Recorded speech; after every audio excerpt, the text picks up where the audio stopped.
Hello, bonjour. Aujourd'hui, on va parler de Meghan Markle et le prince Harry. Donc, tout ce qu'on peut dire, c'est que la guerre est bel et bien déclarée entre le duc et la duchesse de Sussex et Buckingham Palace.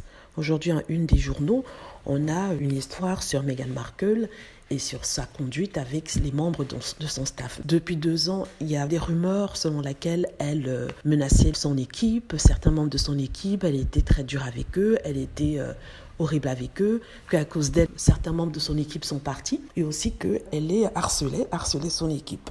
Alors c'est ce qui est dit dans cette histoire, dans la plupart des tabloïds, aussi une histoire qui a été écrite par le Time. Donc rappelez-vous que le Time est détenu par Murdoch qui ne supporte pas Harry et Meghan. Donc ils ont sorti ça en première page des journaux et sur les sites internet, et ils accusent Meghan d'être ce qu'on appelle bully, c'est-à-dire quelqu'un qui pousse les gens à la limite, quelqu'un qui menace et qui met une pression incroyable sur les gens. Et ils disent qu'elle s'est comportée ainsi avec 3 membres de son personnel qui ont depuis démissionné. Il faut rappeler que tout ça vient de Jason Knopf. Jason Knopf, j'en avais parlé auparavant. J'avais dit en fait que c'était lui qui était derrière toute cette histoire d'informations qui étaient leakées, qui étaient envoyées aux journalistes. D'après les médias, il aurait logé une plainte contre Meghan Markle auprès d'un membre senior de la famille royale qui se trouve être le secrétaire privé des Cambridge, en expliquant que à cause de Meghan, 2 membres de son équipe de communication avaient quitté le palais et que un 3e membre de son équipe de communication souhaitait aussi quitter le palais, enfin en tout cas l'équipe, et ne se sentait pas bien dans son rôle. Donc il nous expliquait que Meghan est un bully. Donc ils essaient en fait de passer de cette narrative-là pour ternir l'image de Meghan, de telle sorte que quand cette interview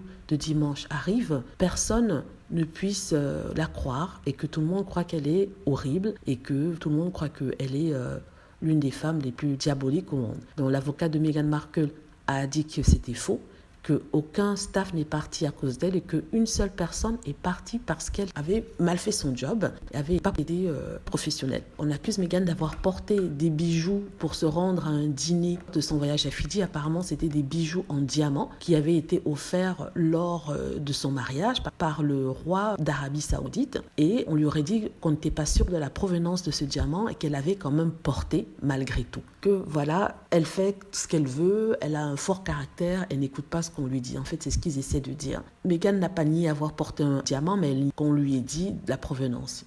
De toute façon, c'est vraiment la guerre qui est ouverte entre Buckingham Palace, Kensington Palace, c'est-à-dire la reine Cambridge, et les Sussex. On verra qui va gagner. Ma théorie est la suivante. En fait, le cabinet de communication ne travaillait pas pour Meghan Markle, même si c'était leur cabinet de communication. Vous vous souvenez, Meghan Markle, le prince Harry, avait demandé qu'ils aient leur propre bureau, mais on leur avait refusé. Donc, on leur avait donné un cabinet de communication qui devait travailler pour eux, mais en fait, le cabinet de communication travaillait directement avec la reine. Ce qui fait que quand Meghan, qui est très proactive, venait leur donner des directives, les directives n'étaient pas suivies et étaient automatiquement rejetées, et on ne suivait pas peut-être ses recommandations. Et ça a dû peut-être être frustrant, mais ça ne veut pas dire qu'elle se sont mise à crier sur tout le monde, qu'elle a menacé les gens. C'est complètement faux. En fait, je crois qu'il y a vraiment ce qu'on appelle character assassination, c'est-à-dire qu'on veut vraiment ternir son image, on veut la faire passer pour une folle, pour une personne agressive, afin bien sûr de ternir cette image, de telle sorte que soit il repousse l'interview avec Oprah, soit il l'annule, ou alors soit lorsqu'il la montre, son image soit déjà salie. Vraiment, il faut vraiment prier pour Meghan Markle et le prince Harry, parce que je n'ai jamais vu ça. C'est de la méchanceté pure,